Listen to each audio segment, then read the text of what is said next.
Did you know that Hollywood has been eating our kids? They do Hunger Games down there, they do adoption, and they eat people. Hit me!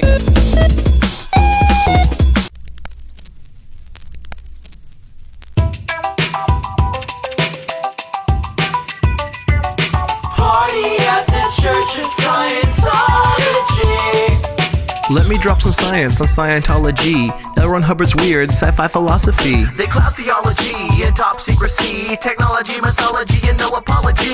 1952 was when it all began. Started on a bet by a frustrated man. His books weren't selling, so Elron thought fast. He started his own religion and make a lot of cash. Alien rulers, past lives tone scales, copywritten text, and scary emails. Shutting up the critics, core battles left and right, mysterious deaths in the middle of the night. Personality tests, e-meters narking on, Times Square recruitment from dusk to dawn. All this from the guy who wrote Battlefield Earth. Salvation for a fee, let's see what your soul's worth. There's a place in Florida where you got friends. We'll help you present if you give us those ends. Party at the Church of Scientology.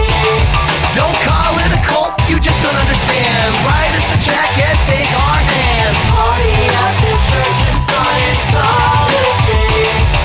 Actors are a target for their army of elite. They feed their self-esteem and make them feel complete. They mess with their minds, just look at Tom Cruise jumping on the couch during Oprah's interviews. John Travolta fights Thetans in his Florida estate, piloting his plane, Dianetics books on tape. Bet counts past lives in a temple in Bel Air. Katie Holmes stays home and plays pregnant solitaire. Isaac Hayes still pays to reach that upper level state, but left South Park when they hated on his face. Sonny Bono made donations, should have bought better skis. Dougie Fresh recruits haters on the mic as EFCs. Juliette Lewis, Jason Lee, and Shaka Khan. Because of L. Ron, all their money is gone. Chicoria, Kirstie Alley, and Nancy Cartwright host weekly prayer circles under UFO headlines. Once you step into the temple, your troubles will be gone. We'll get you back on track, everybody sing along. Party at the Church of Scientology.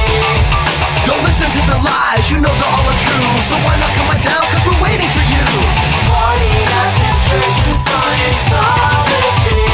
So that's Scientology, P-S-C-U-D-O, R-E-L-I-G-I, one you've heard so now you know. They drain your cash fast, so as long as you agree, you can put a price on freedom when it's coming COD. Okay, they ruin lives and it sounds like science fiction. What about Noah's Ark, Jesus, and the crucifixion? Faith is subjective, you can't say who's right or wrong, though I'll probably end up missing just for writing the song. Hey, did you guys hear that the Easter Bunny's bringing Bigfoot to the meeting tonight?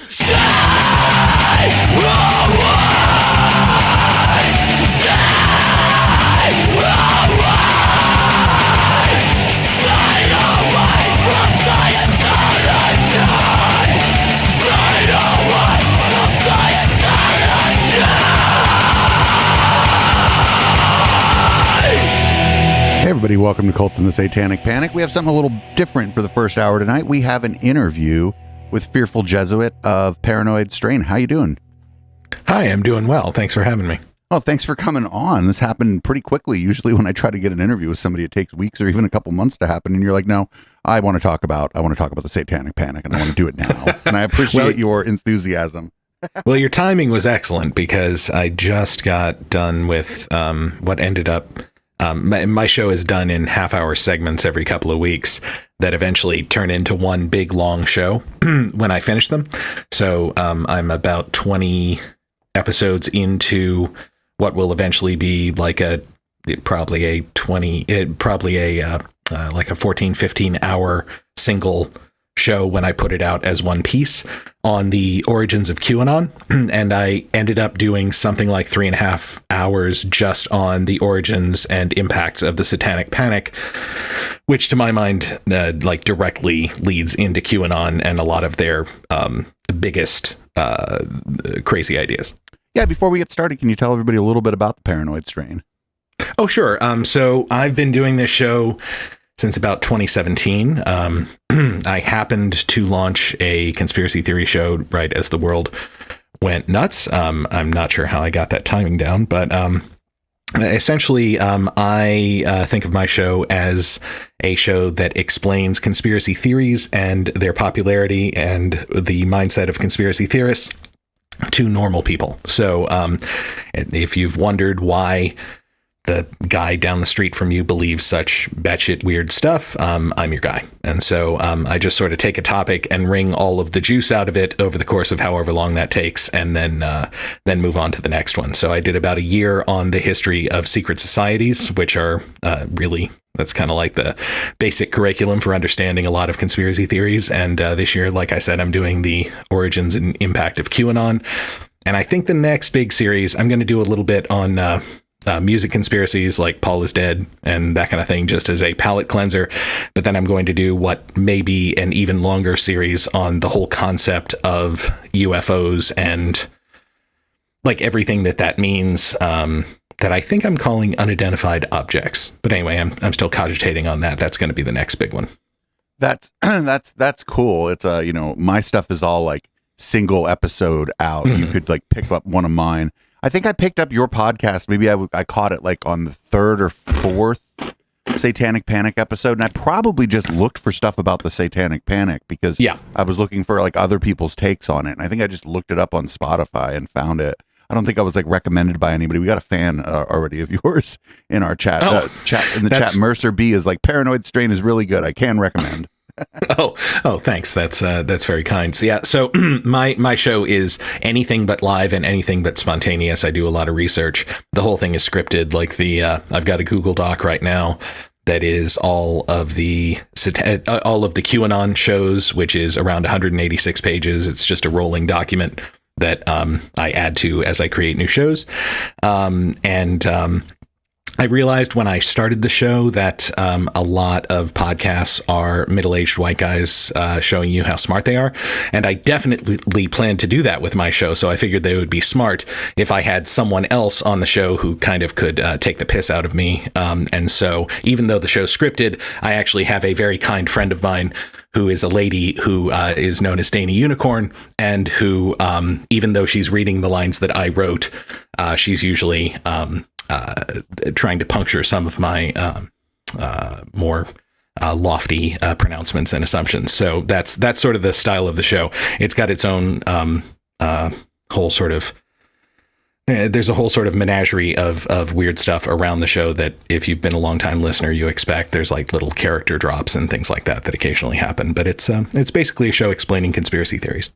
And like our show, music plays some role in your shows, which I noticed real quick. And I was like, that's cool. Because I like a lot of shows, like they have a little theme song or whatever, but like otherwise music really plays no role. And there's definitely music plays a role. You were saying, I think you were saying beforehand that that there's a small musical piece written about the subject matter for basically every show you put out. Yeah, I think there were 3 or 4. So our band leader is Daniel Arizona. Everybody on my show has a pseudonym, by the way. We're all anonymous. But Daniel Arizona writes basically all of our songs. And so, yeah, usually there will be new songs for every subset of the show. We're actually running through a period where I don't have them for a couple of episodes because we're doing a massive musical project that you and I were talking about offline that I'm not announcing yet, but that is coming out in the next couple of months. That is going to be, it's by far the biggest thing that I've ever worked on. And I'm real proud of it so far. So I'm looking forward to sharing that. And we're looking forward to having you on maybe our local music show to talk about it when it's done. So that sounds great. Yeah. So that's real cool. And I do hope everybody that's hearing this goes and checks out your show. Just for anybody who's listening on either the Plex feed or the Intellectual Dollar Tree feed, this is being recorded on a Thursday night during our Cults and Satanic Panic show that's live on Twitch. Does not go out as a podcast. Sometimes bits and pieces of it go out on like Odyssey, or if I'm feeling daring, maybe even YouTube. But you should definitely check that out. I thought this would be the best match for the Jesuit. And I was wondering, are you actually a Jesuit? I am not. I was raised Catholic, but that is actually that is one of the pretensions that I was alluding to earlier. That is actually it's an allusion to Ulysses by James Joyce. So one of the characters refers to the other one as a fearful Jesuit. And that same buddy, Daniel Arizona, used to use that epithet for me when we were in college. And so that's how I was. That was my handle online before I started doing the show anyway. The conspiracy theorists love that, right? Yeah. Well, that was one of the things when I was doing that Secret Society series, as a guy who was, I mean, I'm not Catholic, but I was definitely culturally Catholic, right? And going through all of the history from the Templars to the Cathars to the Rosicrucians to the Masons to the Illuminati, the bad guys in every single story is the Catholic Church. Every single time. Yeah, it's like almost never the secret society that's the bad guys. Well, I mean, there's a lot of hate. I mean, trust me, I could talk about this for a long time, but yeah, like the Cathars were basically just, sort of like Latter-day Gnostics who were basically minding their own business, and the Catholic Church just went in there and just destroyed all of them, leading to a lot of conspiracy theories around that. The Rosicrucians there were Catholic versions of the Rosicrucians, but they were to a large extent a reaction against sort of the mysticism of the Catholic Church. The Masons are famously anti-Catholic, but that's for pretty good reasons because the Catholics wanted to like destroy them. And the Jesuits were almost kind of a secret army of the Catholic Church. I have thought about doing a show just about the Jesuits at some point down the road, because that's a very interesting topic as far as I'm concerned as well. What's always struck me as strange is the Jesuits have some pretty damn good universities. My God. Oh yeah, no, they're super smart. They're largely, I think at this point, they're kind of a force for good. They're some of the more progressive and you'll find some of the more progressive and liberal aspects of the Catholic Church within the Jesuits, and they're certainly, the heavy emphasis on education. But at the time, they were really kind of the strike force of Catholic doctrine, and they were designed to crush the arguments and, if necessary, the bodies of the Protestants. So, it was no bueno for a while there. Well, every group of people large enough's got its own skeletons, right? Absolutely. So I want to kind of get into the satanic panic stuff. One of the things I noticed is that I guess I caught your show. Maybe the whole thing was kind of serendipitous, because we've been doing this cults and satanic panic show. It started out as a Scientology show, like I was telling you off air. Mm-hmm. And then we ended up in satanic panic stuff just because it's like cults, satanic. It's just sort of the same kind of spooky, witchy, kind of like a lot of goth DJs like this show, because there's a whole contingent of like EBM and like industrial music DJs that hang out on Twitch, and a lot of them, like some of them have even been our guest hosts in the past. So it's kind of neat, because when I hear sometimes that you'll refer to events that happen, not only do I know about the event, but we seek out like source material. Like, I'm not going to watch somebody's video on here that talks about what the satanic panic was. I'm looking for the stuff from the late 70s through maybe 1992 that aired on TV, or that was maybe sent to you straight via VHS to scare the shit out of you. Like, I think you referenced the Law Enforcement Guide to Satanic Oh, that thing Cults. is hilarious. God, that thing's funny. We've watched that twice. So tell me that it wasn't one of the funniest things you've ever seen, where that guy who was a supposed former satanic high priest just happens to wander into a park and sees every satanic sign that he needs. They just happen to be all over the park. I don't know if I think Vice did a write-up on like the production assistant who was just sort of a guy looking for a job in LA who got into this thing. And he was like, yeah, I kind of got the feeling that he had been there setting everything up. And it's like, no, you don't say. He really arranged the whole park so that it looked like Satanists had an orgy there, the moments before he arrived. Yeah, I mean, we picked up on that immediately. Like, chat was like, oh, how'd that symbol get there? Did they're like, check his fingers for white paint, check his fingers for white paint. It's hilarious. Yeah. That guy, I looked him up. He had a weird life, and unfortunately, like, I think he got hit by a car and died not that long ago, but he just stayed in the evangelical circles for the rest of his career, just sort of banking on his supposed former Satanism. Yeah.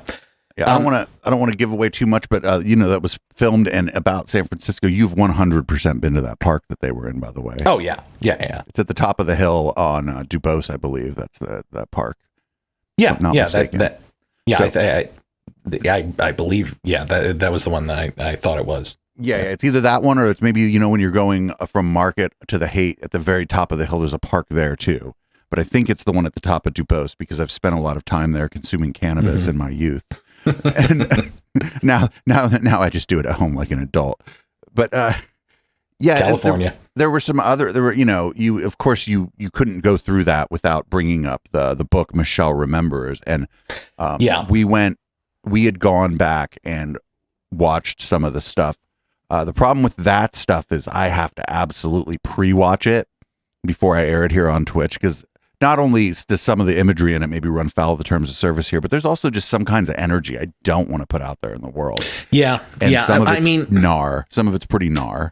Yeah, and I assume so that for the Satanic Panic series, I actually had two remarkably great interviews. One was with Debbie Nathan, who wrote Satan's Silence, which was one of the big books that sort of started turning the tide on the general cultural belief in this nonsense that daycare, the innocent daycare workers were somehow flying kids in airplanes to other towns during the day while they were supposedly at their daycares, and horrifically molesting them and then bringing them home, and the parents had no idea and there were no marks on the kids.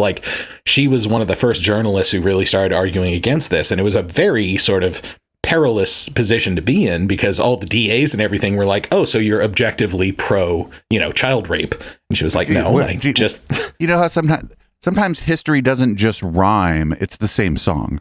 Oh, yeah. Yeah. And she told me that, now with QAnon coming around, she is, of course, still legendarily, the same people hate her because of the Satanic Panic. And of course, she has no truck with QAnon. But she said it's even more scary because now it's just weirdos who you have no idea who they are, who absolutely know who she is because she is famous in these circles for doing this. But she was a remarkably good interview. And then I also interviewed this guy named Justin Sledge, who has a lot of similarities with my background. We both happen to have gone to high school in Mississippi, the state of Mississippi, in the 1990s. And he, in addition to being a renowned expert, he has a show on YouTube called Esoterica. And it's great if you're interested in any sort of oddball, just sort of esoteric knowledge, hermetic knowledge, any of that stuff. He is sort of a materialist, he, in the philosophical sense. He's not a spiritual guy. He's not a religious guy, but he is super interested in the way that people have approached these sorts of topics and this kind of knowledge historically. And he's a serious scholar, and he has a great, great channel. But I happened to see on his YouTube channel, and this is why I reached out to him, that he was caught up in a late Satanic Panic scenario where he was a guy he knew at his school was one of the early school shooters of the 90s, pre-Columbine, 97, shot his girl, his ex-girlfriend, and his mother, and several other kids, and then dumped his manifesto in front of Justin Sledge as a teenager, the guy who is Esoterica now. And he was arrested, spent 40 days in jail. And the local cops tried to build an argument that because he and other people like him, listened to, grunge music, or he was photocopying Latin texts and things like this, that the whole thing was some sort of satanic scenario, where even the original perpetrator was like, that's bullshit. I don't know what you're talking about. And they eventually had to, there was no apology, but he literally had his life wrecked as a teenager. He was not only a great interview in terms of subject matter expertise, but he literally had been through the ringer on this. So between the two interviews, I really feel like I got a good feel for how damaging all of this stuff was. What I kind of discovered, and I haven't really heard too terribly many people talk about, is this whole time the FBI was telling these local police departments to fucking stop it. Yeah. It was the opposite of the X-Files was going on at the FBI, right? They were like, this is not a satanic cult. You they were some of the earliest people that figured it out. Well, because they could compare these things across each other, and it's none of them have evidence, and they all have the same patterns, where the kids don't have any stuff, any of these memories, and then a parent gets a burr in their ass about something being hinky, and then the kid starts producing stories because the adult seems to expect the stories to happen, and then you tell other kids that other kids are telling stories, and they start telling the stories, and they believe them. You end up with these scenarios where there's these like 40-year-old, 50-year-old adults who have lived their whole lives believing that they had these horrendous molestations happen to them, only to, like, if they ever confront it, look at this stuff. And, there are a couple of really good podcasts on this topic, like one from the CBC, where they contacted people who had been the accusers as kids. And they were just like, man, I never really thought about it, but none of this actually happened. And imagine how traumatic that is to figure out, 30 years later, and try and work that into your life. The whole story is just hugely tragic. Though I think the main difference, if I had to point to a big difference between the 80s Satanic Panic and like Pizzagate QAnon, is that we don't actually have the part of it where there are children making the accusations anywhere. Right. No, it's entirely fabricated. Like it's, well, but this is the internet age, right? But on the other hand, you do have the kids saying the stuff, but the more you dig into the Satanic Panic, like the DAs would deliberately, they stopped recording the interviews because they were so damaging to their own cases, because it was so clear to anybody who listened to the interviews with the kids that the kids didn't have any of these memories until they were fed to them. So it became a deliberate plan to not record them, because then they wouldn't have to share them with the defense. So, it's a total difference in terms of like where the things are coming from, and the fact that at least there were accusations. This, QAnon is entirely built on air. Like it's effervescent. It's nothing, right? But even then, if you're looking at the actual, like the bones of the cases, there's nothing there either in the Satanic Panic. Right. And I think that it was going to be pretty hard, I think, for this QAnon movement. I think, first of all, a lot of the people don't have young children. So yeah, and this is just my sort of personal sampling of it, and I don't think there's been any really good research on it yet. QAnon tends to skew more the people whose kids would be grown up. Yeah. It's it does. QAnon largely seems like a, to use an epithet, boomer phenomenon, or I am also Gen X. I think it's a Gen X and boomer phenomenon more than it is anything else. There are young QAnon influencers, and one of the things that I think is most interesting about that, and I plan to hit this toward the end of this series when I catch up on all the QAnon stuff since the last time I talked about them. But one of the things that in terms of the young people who did get involved, and I do think this is fading now, as all things do, but for a while, fitness and wellness and, yoga Instagram had a huge contingent of QAnon people. And it was weird how it was a carryover where some of them very cynically, and there's a lot of cynicism among a lot of QAnon people, I find, it was a cash grab. It was like more views, more clicks. So if you were trying to start out as a fitness influencer, throwing some QAnon stuff in there was a good way to get a larger audience. And so that essentially sort of spread it through that channel, Yeah, Julian and Matt, and I forget the other guy over at Conspirituality. Their whole show's based on that phenomena, essentially. Yeah, that show's real good. And I kind of knew what was going on. I think Instagram's a big blind spot for me because I just can't stand it. I don't know why. So yeah, I'm not on Instagram either. I'm unfortunately, my very onlineness has me completely addicted to Twitter. I just could never quit Twitter, but it's good for this podcast if I'm on there throwing bombs and stuff. One of the big things that was similar, if you remember, they were after the McMartin thing ended and before they tore the school down or whatever, there were people there digging under the school looking for the tunnels. Do you remember that? Yeah, so I actually had a bit of follow-up about that. So that was a former, a big-time guy in the FBI whose name is escaping me right now, but he had decided, I think that's right, yeah. That guy, the guy that went complete, satanic panic, just... Yeah, absolutely I'm trying to think of a parallel today. I guess I can't really, but yeah, somebody who threw away any credibility they had. Yeah, I think he was also general. I think he was also general, like right-wing Bircher-ish, like stuff overall. I did a whole thing on the Birchers also toward the beginning of this series because I think their paranoia feeds is a straight line to QAnon as well. We did a couple of videos about the John Birch Society on the Intellectual Dollar Tree because on that show, actually talking about Jordan Peterson or the Weinsteins or Sam Harris week in, week out. You got to throw in something a little different every once in a while.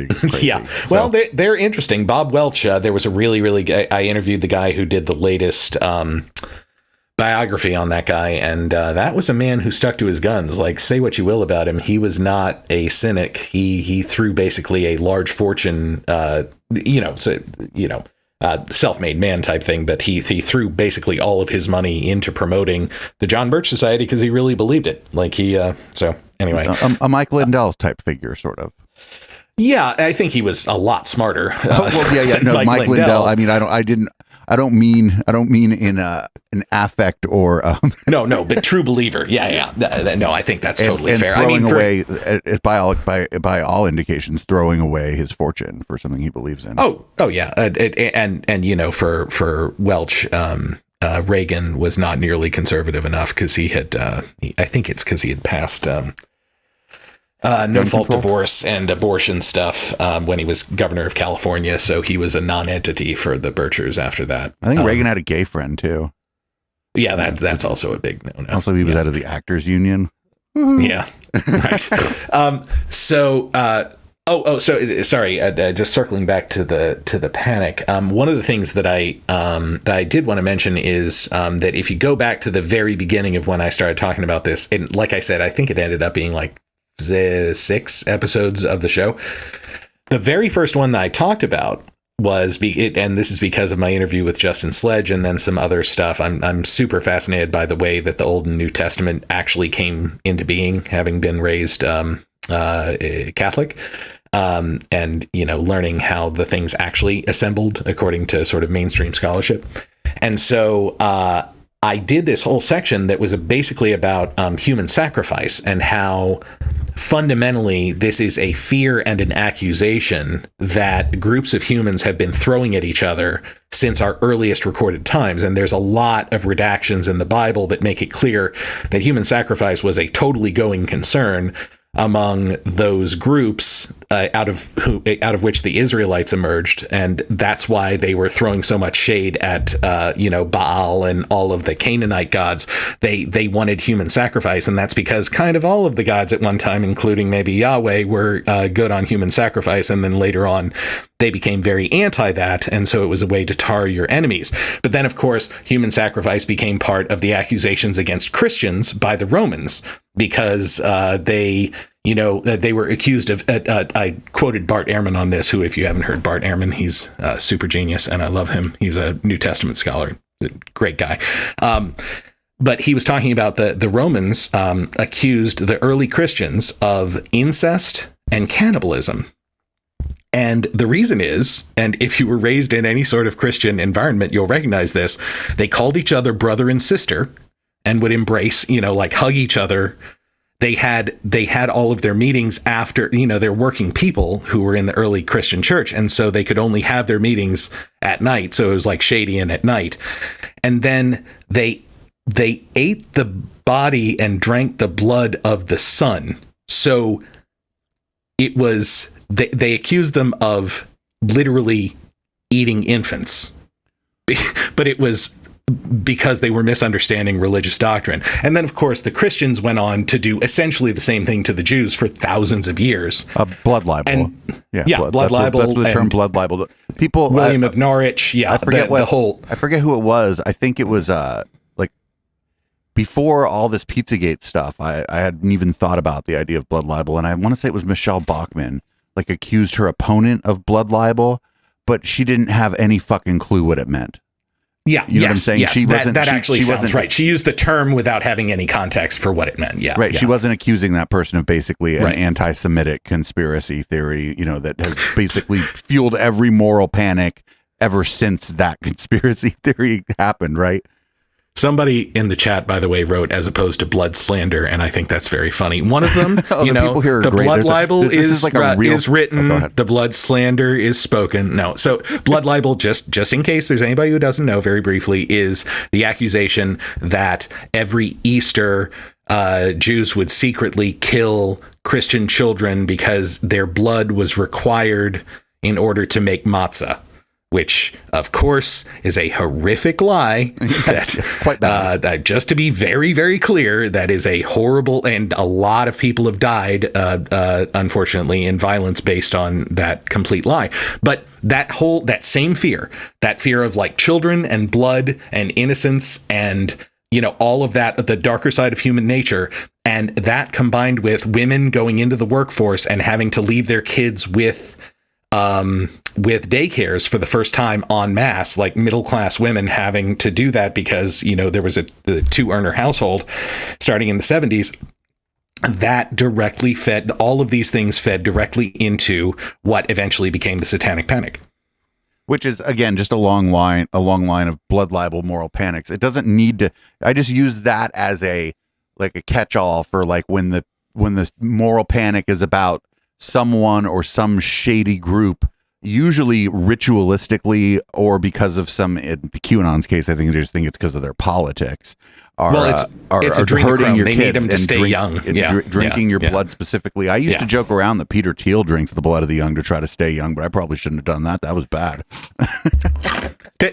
Technically, Peter Thiel did fund a project where the experimental research, and I'm being very careful here, was the consideration that it's possible that transfusions from volunteers who are younger might delay the aging process in older people, and he was pouring money into that because Peter Thiel does want to live forever.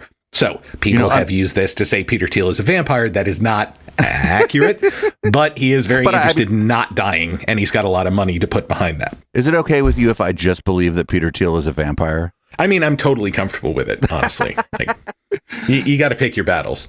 You know what? I'm just really glad that he's not Jewish, to be perfectly honest. That story, no. I know. No, it's true. Yeah. I mean, I don't like him, but I don't think that he or any, you know, if he happened to be Jewish, I don't think he should be subject to that kind of shit. Like, you know what I'm saying?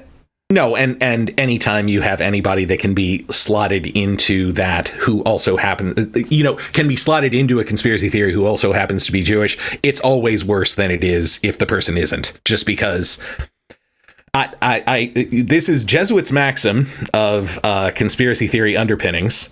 And this is after basically a lifetime of being fascinated by conspiracy theories and researching them.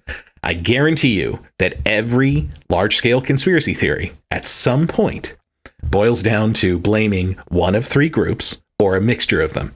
It's either the Jews, the Illuminati, or the aliens. Every goddamned one of them. Most of them are the Jews. And sometimes those are aren't mutually exclusive either. Oh, no, not at all. Those 3 groups could actually just be the same people for all you know. Yeah, well, so you and I were talking about Bill Cooper earlier, the famous conspiracy theorist, offline, and he was a big believer in the protocols of the Elders of Zion, but he was one of those people who insisted this is not about Jews. He was not, to his credit, there are some questionable things he said at various points because the guy was very angry, but he didn't seem to be in his heart an anti-Semite.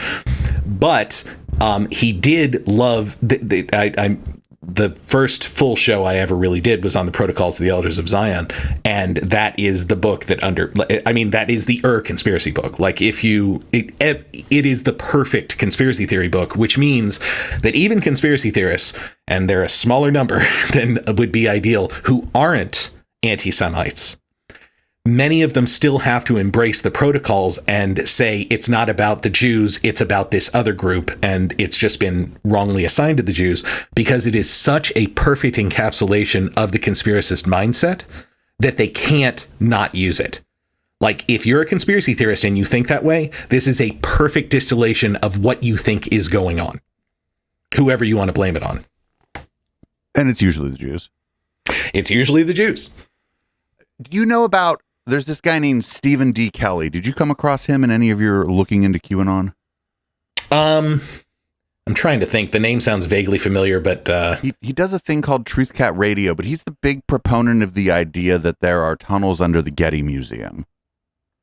Oh, no. So I have heard the tunnels under the Getty Museum theory, but I'm not recognizing this guy's name. I'll have to look into him when we found him way before any of this because he had like a whole chemtrails arc, and so we were like making fun of him for that. So like chemtrails is on my list of conspiracy. Like, if anybody's going to believe any conspiracy theories, that's one that I would prefer they believe, because nobody gets shot over chemtrails.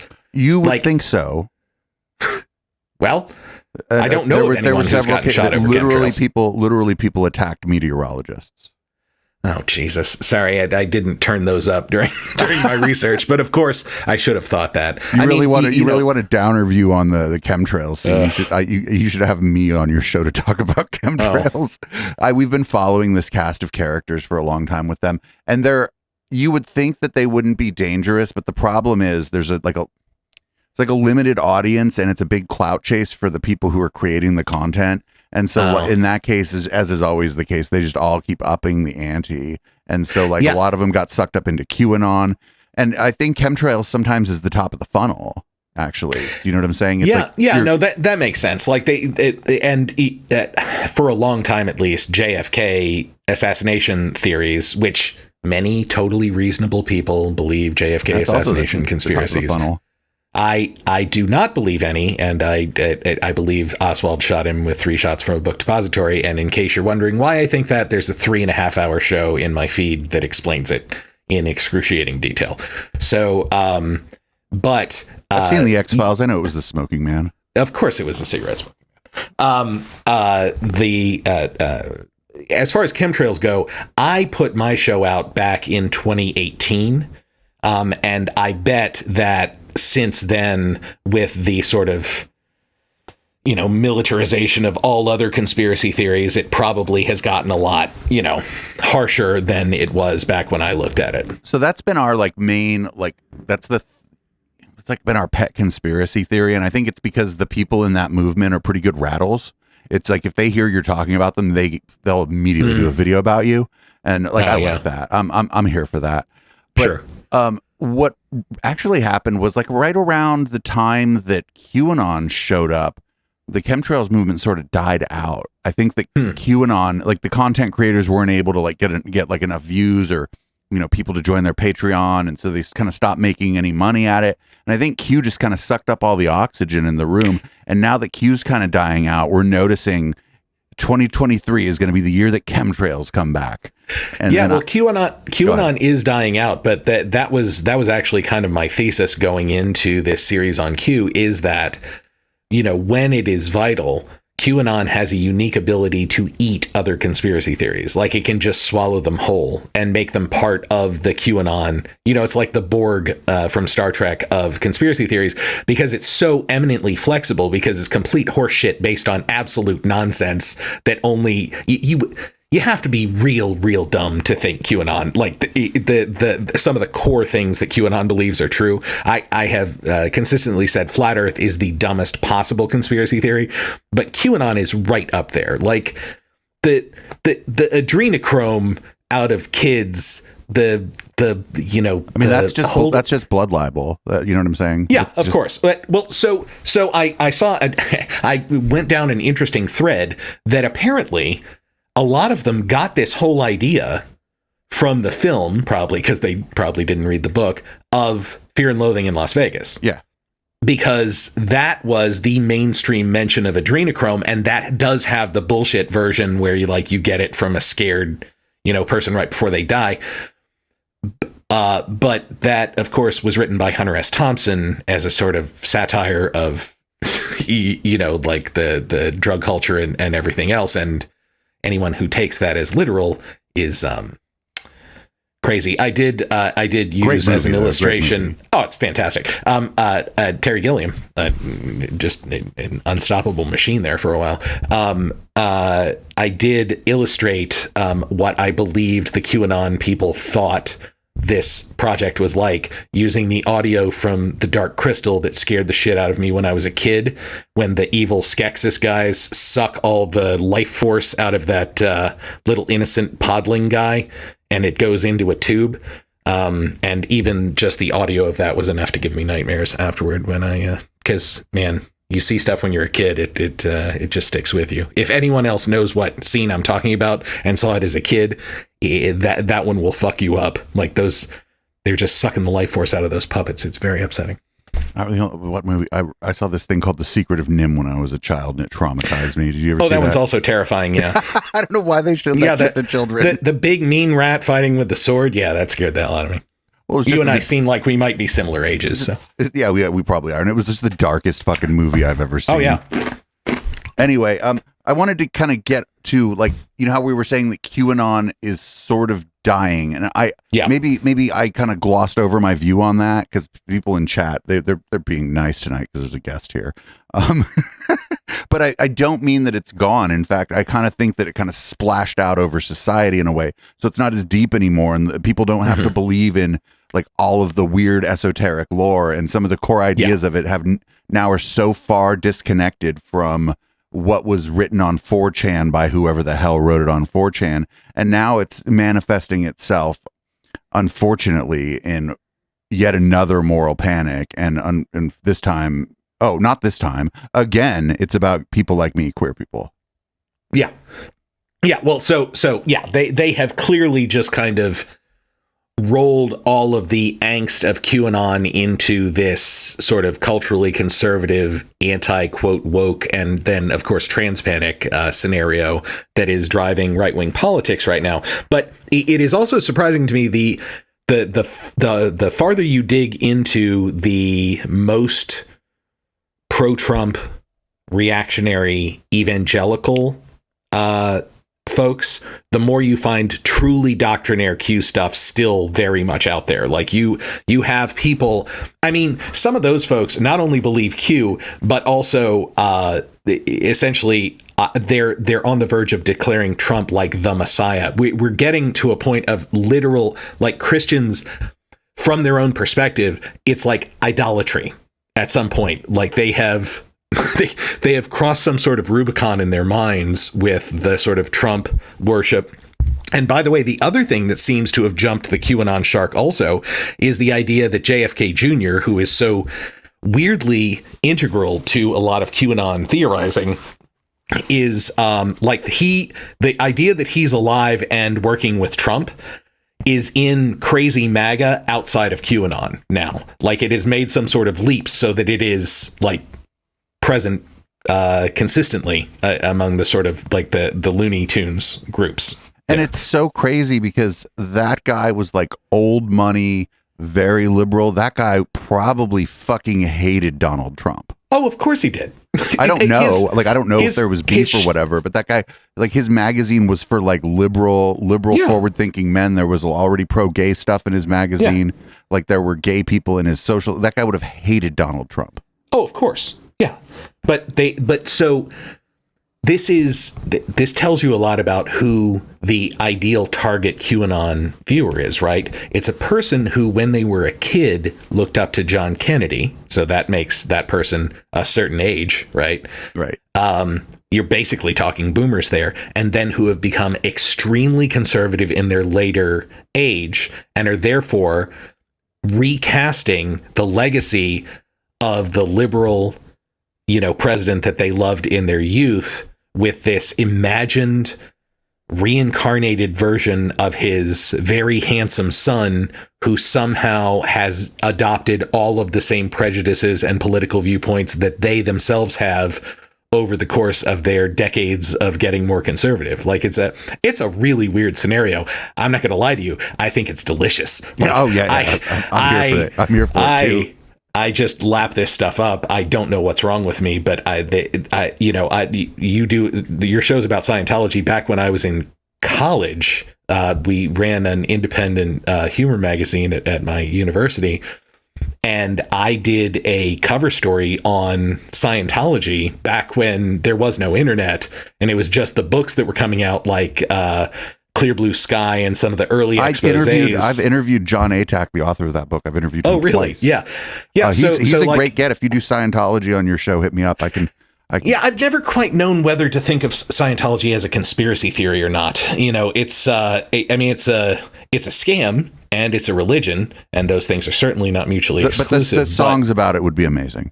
Yeah, that's definitely true. But like, I try and stick to a fairly strict definition of what I'm going to do as a conspiracy theory. Though on the other hand, it is my goddamn show. So when I get a burr in my saddle, I just do whatever I want to. So for example, if you go back through my feed, there are 2 episodes. It's 2 of my favorite episodes that I call the reality shows, that are essentially, since I think of my show as defense of reality against all foes, foreign and domestic, I did 2 shows that were about how little we actually understand reality, because I figured that would be an honest way to deal with that topic.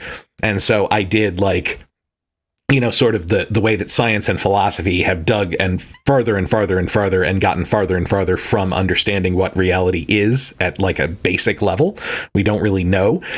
And then I did a follow-up episode that was essentially concerned with Philip K. Dick and his experiences with Velis and Gnosticism, which if you're not familiar with those things, it sounds like they would be very much up your alley.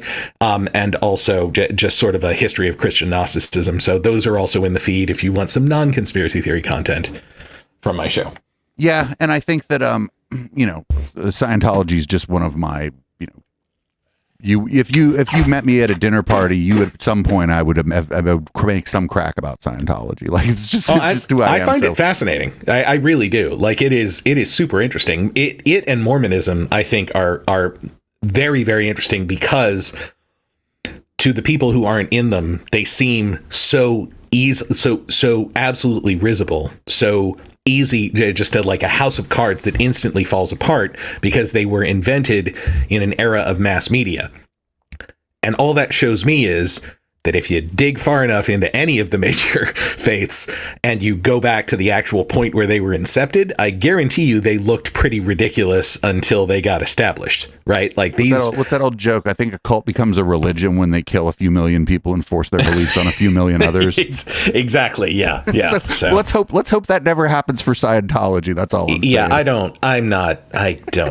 I'm not interested in worshiping Xenu or fighting Xenu or whatever. I know he's the bad guy, but what, like, he's 75 trillion years old. How are you going to beat Xenu? Like, so there's a really interesting piece of content that we ran here, but we also ran it on our show about the intellectual dark web. And it's the only interview that David Miscavige, the leader of Scientology, ever took. And it was with Ted Koppel. And Ted Koppel kind of stuck it to him. Did he mention Xenu? I don't think he did. And I think this was from like 1991. So it was before all this stuff about it hit the mass media. But it was great. You can find it on YouTube. I recommend it to anybody because of course, some of the sort of ways in which David Miscavige would try to shirk off questions and act like he was victimized by even asking the question at all. Like a conspiracy theorist will use that tactic. People like the intellectual dark web people will use that tactic if they're criticized. And it was just kind of neat to look back and be like, I see shades of what this guy is doing in other things that we talk about. It's kind of neat. Like nothing's really new. It's kind of crazy. Oh no, that's that I think St. Paul did get that one right. Everything's done under the sun. I think I actually quoted Pink Floyd instead of St. Paul there, but it's the same concept. So no, it's all cyclical. And the more that I've done, the more that I've researched these topics, the more I've discovered that. I mean, sovereign citizens are coming back. They kind of faded for a while there, and they seem to be coming back in force now. Or at least there's a lot more content about sovereign citizens on YouTube, I find, than there was like pre-pandemic. We cover the most batshit sovereign citizen. Her name is Lenka Koloma. She was. I love Lenka Koloma. Oh, she's the one who refuses to pay her parking tickets. Yeah. No, she's like on the run now. You know that, right? She's on the run. No. I'm not up to date on this. I'm sorry. People, because she might be basic. My chat was like, live, laugh, lay low. Well, no. What happened? She went. Did you see the meeting she had with Mr. City of San Clemente? Yeah, I saw her demanding to talk to Mr. City of San Clemente. She got a meeting with not Mr. City of San Clemente, but with some lawyers or people from the fucking DA's office or something. Is this all still just the parking ticket she won't pay? Yeah. Yo, it's so funny. My co-host, Media Wench Ashley, does just such a funny impression of that lady. But she's like, I don't know. I can't tell where she is. She's with some biker guy. Like, if you went and watched a YouTube video of hers, you'd be like, what the hell's going on? Well, I think she's on the run for her because she didn't pay her parking tickets. Oh my God. Like, what? How many videos can you see of sovereign citizens just turning very simple traffic stops into traumatic taser and like window break scenarios before, like, why would anyone be attracted to that? It's like, yeah, I want to do that. I also want to be dragged out of my car on some bullshit. I think it might be the same reason people are drawn to cults or conspiracy theories. I know something you don't know. And I'm willing to put my body on the line to be, one of the brave truth tellers. On the topic of sovereign citizens, the original germ of an idea that eventually became my show was the idea that I wanted to do a brief animated YouTube short explaining why Wesley Snipes went to jail. Right. And it is still one of my favorite stories ever, that Wesley Snipes so didn't want to pay taxes that he let himself be convinced that he didn't have to, based on theories that were originally constructed by people who were avowed racists, a white supremacist. Yeah. So he ended up going to jail because he bought into what is fundamentally white supremacist rhetoric. And that is just so weird. Chat wants to know what you're snacking on. She said, great crunch. Okay, so I am an ice obsessive, and I apologize for that. I was trying to do it farther away from the the microphone. But I have, I have said since I was young that my midlife crisis purchase was going to be an ice machine that made the good ice. And by the good ice, I mean Sonic ice, for any of you who know what I'm talking about, the little nugget ice that's very crunchy. Then a few years ago, I found out that somebody had actually created a desktop version of this thing, so I didn't have to buy the Buick-sized one that I was expecting I was going to have to and throw it in my garage. So there is actually something called the GE. I think it's made by GE now. They bought the people who did it, but it's the Opal Ice Maker, and it makes these tiny little nugget ices, and it's the great joy of my life to sip on soda or fizzy water with the crunchy ice in them and chew them as I go. So that is, it's called the, okay, I see. I know you want the link. Just look it up. It's the Opal ice machine. It's really good. I've got one. My mom has one. They're really, really good. Cool. And I guess before we get out of here, don't worry, live viewers, we're not going anywhere. It's just the podcast is an hour long. Do you see kind of signs of hope anywhere? Do you see do you see signs of hope as far as conspiracism and sort of cult groups of people online? I am an optimistic guy by temperament. I just sort of always feel optimistic, but I will admit that that for a while there, I was really worried about QAnon. I am much less worried about QAnon now, and I think that QAnon is so dangerous that as long as they're fading, I'm not as worried about other conspiracy theories. There's something about QAnon that is so unhinged and yet connected to real world figures that it implies real world violence in a way that I think a lot of other conspiracy theories don't. So really, I'm just heartened by the fact that as I've been working on this stuff about QAnon, it seems to have been fading, because they're the ones that I feel like are the most likely to develop a body count, of the currently popular ones. So yeah, that is my optimism. The only other movement that I think that came up that I was more concerned about was the kind of incel manosphere movement. I have come to for a while there. I resisted doing them, but I think I'm going to cover them because they are, in fact, a conspiracy theory. Like, they have a series of unsupported ideas that they use to gloss over actual reality and just write on top of it a view that they consider absolute, and that if you don't believe it, you're an idiot, right? So that is definitely a conspiracy theory by the time you get there. I think the incels are super dangerous on their own, but the thing that I was worried about with the incels, I think are a self-selecting group. The thing I was worried about with QAnon is there were some fairly reasonable, middle-of-the-road people who seemed to be just falling into this thing and coming out the other side like raving. I think the difference is money. I think there was there was money in QAnon, and there wasn't so much money. Yeah, the manosphere. There was some money kind of in YouTube, sort of in that. So when like during Gamergate, when a lot of the YouTube skeptics kind of crossed over into doing videos about Zoe Quinn for whatever reason, but that they weren't going to bring in any women, right? So they had already limited their pool by 50%. So no, that's absolutely true. Yeah, it's the and besides that, the money really in that area is more on the side of like the alpha male, be like me, dating, shitty dating advice side. Like that's where that money is, right? The guy who wrote the game or whatever. Yeah, exactly. Yeah. And I always answer the question myself. Strangely enough, I'm like a lifelong atheist. I see actually kind of hope coming out of the liberal and progressive church in the United States right now.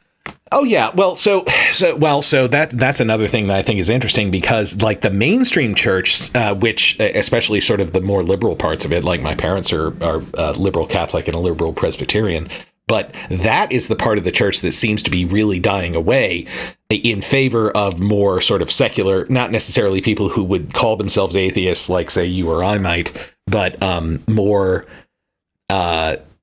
Just call themselves like nuns, right? That just have no interest in religion. Like that I think is becoming the dominant thing. But the other thing that's happening is, at the same time, creationism is increasing. Right. But it's increasing because those who are staying religious are getting more and more hardcore. So in terms, you can also see this in like Christian apologetics, because there's the rise of this thing called presuppositionalism as a philosophical argument, which is basically like, you have to assume my God in order to make sense of anything, and therefore I don't have to give you any evidence. So like the more hardcore versions of the religious and crazy and whatever are happening because more people are pulling out of that. So it's an interesting, like it's like a toughening or callousing of the people who are staying in there into ever crazier positions. You're the second person that when I had Ina of Polite Conversations. I don't know if you're aware of her show. She also kind of gave the same answer. Like basically, no, actually, it seems like religion is getting more fundamentalist as people leave. That's strange. Smaller. Yeah, it's smaller, but more fundamentalist. Yeah, but that's funny. I guess maybe my bias, or maybe the reason I think that there might be hope coming out of more liberal or mainstream churches, is that every time I watch one of these fucking meetings where people are up there yelling about trans kids or gay kids, or critical race theory, like at some point, some nice priest comes up there and goes, "That's true. What are you all doing? What are you doing?" Maybe that's why I think maybe it's just a sampling error based on the content that I've been consuming. I think the people who are there are very, very important because they speak the language of the people who are the sort of hardcore religious. And I think I didn't mean to discount that at all. I just think that group particularly is shrinking. Like that's what I meant. I mean, no, it's fine that you both said the same thing, actually. You and I know you're like, I think you're wrong. I think that group's shrinking, and that's fine. I think important, but shrinking. Yeah. Yeah. Well, I didn't say important. I thought there was hope coming out of, like, I thought that, and I'm just, maybe I'm wrong. Maybe I'll take a deeper look at that. If you look at them, typically fundamentalists go straight atheist, because they go from believing every single thing to, oh no, it was bullshit, I'm out. Like that's a more likely path for a lot of people than into progressive versions of the religion. Like less and more, maybe, there's churches where there are more people who would be like, I'm an agnostic Catholic, or or like a cultural Jew, like a secular Jew, that kind of thing, or even just or like a Unitarian, who's like, Unitarians are cool. Yeah, it's like God, no God, I don't know, we're just gonna hang out. Yeah, that's good. That's good. My mom went to one of those churches when I was a kid. I think she also went to because they remember atheists had to have these little weird like cover names. My mom was also, I think, went to the Brights. They were called. Or humanists. Yeah, that was also a very popular like 1970s version. Well, cool. We're at about an hour here. I want to thank you for joining me this evening. Thank you for taking the time, and thank you for showing up so quick after I reached out. That was pretty cool. Oh, it was great. That I happened to have this evening free all of a sudden, and I'm really glad you were able to make a slot. It was great talking to you. This was a fantastic conversation. Yeah, I think so too. I think the people, and I'll send you a copy of it after. You can do whatever you want with it, or nothing at all. Thanks. Yeah, basically, I just want to send the people who are fans of my show to your link. So just send me the link, and I'll promote it in my group and on the show and stuff. So yeah, thanks. This has been a great conversation. I definitely want to have you on again. Really enjoyed it. And when that music project gets done, I think I want to have you on to talk about maybe that. We'll come back on. Maybe I can even bring our music guy with me on that, because he'll have a lot to say about. This is a guy that I've known for like 30-something years, and he has just jumped a couple of levels in terms of songwriting. I'm really impressed with the way he's putting stuff together. So, well, if you're a Bay Area musician, I have incentive to keep in touch anyway. So, yeah. Speaking of Bay Area really musicians, nice talking to you. It was great to talk to you. I'll talk to you again soon. Speaking of Bay Area musicians, this is Satabria. This song is called "Break the Universe." Take a quick break, and I'll come back, and I don't know, we'll watch something terrifying on YouTube, Odyssey, or some other website. Thanks again for joining me.